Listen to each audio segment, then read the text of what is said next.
Hello everyone, right now it's 5 PM of 9th में 2026 और आज का जो विषय है वो है life of an average student.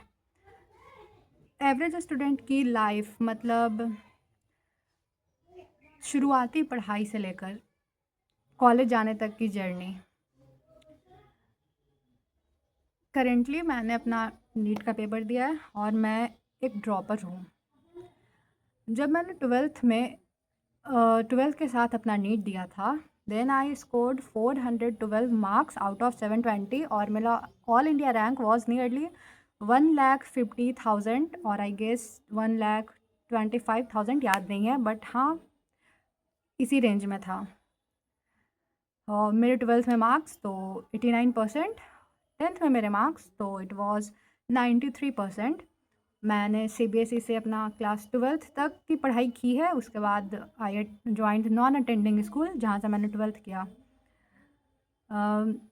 Tenth से पहले मेरे मार्क्स कैसे रहते थे तो इन माई 9th class my final marks was percentage was 89%।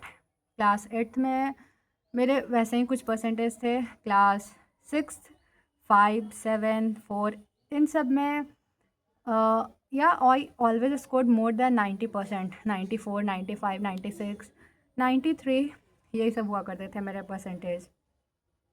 इसका मतलब ये नहीं है कि मैं बहुत ज़्यादा अच्छा करती थी या मैं कोई टॉपर थी, नहीं। मैं पूरे साल बहुत मन लगाकर पढ़ाई करती थी, तब मेरे इतने मार्क्स आते थे।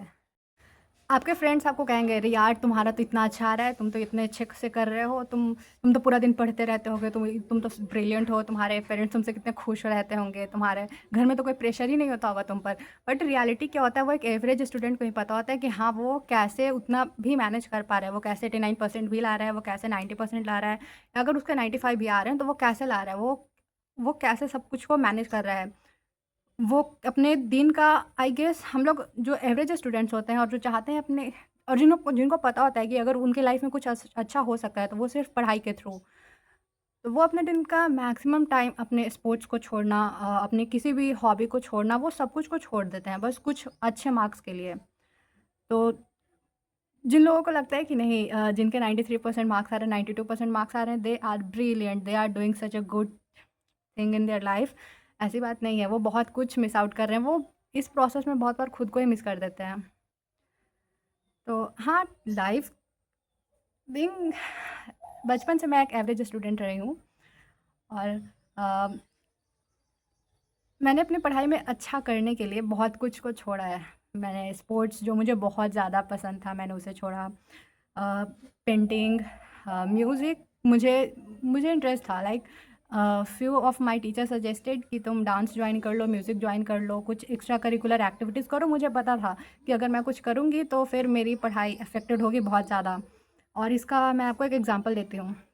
When I was in class 6, तो जब मैं क्लास 6 में स्पोर्ट्स ज्वाइन किया मैंने, मैं उस टाइम आई वाज लाइक कि पढ़ाई नहीं अभी मेरे लिए इंपॉर्टेंट है, मेरे लिए सब जो सबसे ज़्यादा इंपॉर्टेंट है वो मेरा स्पोर्ट्स है। और मैं पूरा टाइम जितने देर स्कूल में रहती थी खेलते रहती थी।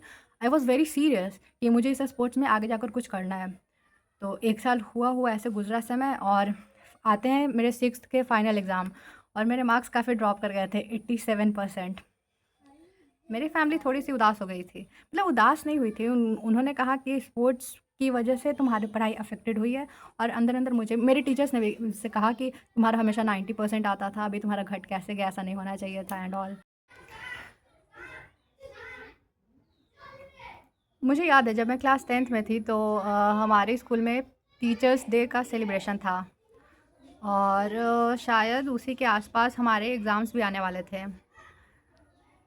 मैं क्लास 10th में थी, हाँ। तो हमें कहा, हम सारे 10th वाले स्टूडेंट्स को कहा गया कि आप लोग को टीचर का रोल करना है और अपने जूनियर क्लासेस में जाकर पढ़ाना है, उन्हें पढ़ाना है, क्लास अटेंड करना है, जो भी कीजिए बट आपको जूनियर क्लासेस को कंट्रोल करना है, ताकि आपको भी तो पता चले कि हाँ एक टीचर कैसे क्लास को कंट्रोल करता है। तो मुझे याद है कि मैं स्कूल गई, मैं थोड़ी देर स्कूल में रही और शायद 2 घंटे, 2 ढाई घंटे, उसके बाद मैं घर वापस आ गई। घर वापस आ गई ये सोचकर कि मैं ज़्यादा देर रहूँगी तो एग्ज़ाम पास आ रहे हैं, मैं ज़्यादा देर रहूँगी, मेरा ज़्यादा टाइम पास होगा। तो मेरी पढ़ाई कम हो पाएगी, मेरा रिवीजन अफेक्टेड होगा, इसलिए मैं घर चली गई। घर जाने के बाद शाम तक हमारे एक स्कूल का ग्रुप था, हमारे बैच क्लास का, उसमें काफ़ी सारे फ़ोटोज़ आते हैं, सारे स्टूडेंट्स अपने टीचर्स के साथ फ़ोटोज़ लिए थे। आई वॉज़ नॉट देयर, मैं उस फ़ोटोग्राफ में कहीं भी नहीं थी। मुझे नहीं पता था कि फ़ोटोग्राफ भी लेना था सबके साथ, और वो सब मेरे जाने के 1-2 घंटे बाद हुआ। तो my friends call me and they said कि यार हर्षिता, तुम तो चली गई, तुमको क्या है इतना जल्दी, तुम रुक नहीं सकती थी थोड़ी देर? इतना भी क्या तुम्हारा पढ़ाई अफेक्टेड हो जाता, लाइक ऑल। तो ठीक है, ये इंसिडेंट इसको छोड़ते हैं। एक और इंसिडेंट था कि ड्यूरिंग लंच टाइम, हमारे स्कूल में उस time lunch I guess 25 minutes और 30 मिनट्स का हुआ करता था। मैं लंच 5-7 मिनट में कर लिया करती थी। उसके बाद फिर मैं मैथ्स सॉल्व करते रहती थी, क्योंकि मेरा मैथ्स काफ़ी वीक था। मैं बहुत ज़्यादा मैथ्स बनाती थी, क्योंकि क्लास 8 में मेरे क्लास 8 में भी मेरे मैथ्स में काफ़ी कम नंबर आया करते थे। लाइक 100 में, सॉरी 80 मार्क्स का हमारा पेपर होता था, तो 80 में 68, 65 ऐसे ही मेरे मार्क्स रहते थे। काफ़ी कम, हाँ, काफ़ी कम मार्क्स थे ये। तो उसको बढ़ाने के लिए I started working a lot. मतलब मुझे जब टाइम मिलता था, बस मैं हाथ में पेज अपने पैकेट में कुछ पेजेस रखती थी, और मुझे जहाँ भी मौका मिलता था मैं मैथ्स सॉल्व करती थी। तो मेरे फ्रेंड्स अक्सर कहा करते थे कि यार तुम क्या हमेशा मैथ्स करते रहती हो, तुम्हारा तो इतना अच्छा है मैथ्स में, तुम्हारे तो फुल मार्क्स आते हैं, तुमको मैथ्स बनाने की क्या ज़रूरत है। मुझे पता है ना वो एक एवरेज स्टूडेंट को ही पता होता है कि अच्छा अगर उसके फुल मार्क्स आ रहे हैं तो वो उसके लिए क्या क्या कर रहा है, वो बाकी नहीं समझ सकते हैं। मैं वैसे स्टूडेंट्स में नहीं बिलोंग करती हूँ कि हाँ मैंने दिन के 2 घंटे पढ़ाई कर लिए फिर मेरे फुल मार्क्स आ गए, या मेरे 80% आ गए, 90% आ गए, नहीं। मैं पूरे दिन मैं पूरे साल पढ़ूँगी तो भी मेरे मुश्किल से 90 टू 93 मार्क्स पे पहुँचेंगे, इससे ज़्यादा नहीं। तो या एक एवरेज स्टूडेंट ही अपने पेन को, अपने सफरिंग्स को, अपने लोनलीनेस को सिर्फ वही समझ सकता है। बाकी लाइफ तो चलती रहेगी, लाइफ और स्ट्रगल भी कभी रुकेगा नहीं। चाहे एक एवरेज स्टूडेंट हो, बहुत ब्रिलियंट माइंडेड हो, मेहनत तो सबको करनी होती है, बट हाँ वही है कि एक एवरेज स्टूडेंट को बाकी स्टूडेंट के कंपैरिजन में बहुत ज़्यादा मेहनत करनी पड़ती है अगर उसको लाइफ में आगे निकलना है तो। बाकी आप लोग भी बतला सकते हैं कि बीइंग एन एवरेज स्टूडेंट आपको कैसा फ़ील होता है। बाकी you all can share your thoughts कि बीइंग एन एवरेज स्टूडेंट आपने क्या सफ़र किया है, आपको कैसा फ़ील हुआ है। हो सकता है हमारे थॉट्स डिफ़र करें, आपने हो सकता है आपने कुछ ऐसा फ़ील किया हो जो शायद मैंने अपनी लाइफ में नहीं फ़ील किया। तो please connect with me and share your thoughts, your past experiences of life. Okay, bye.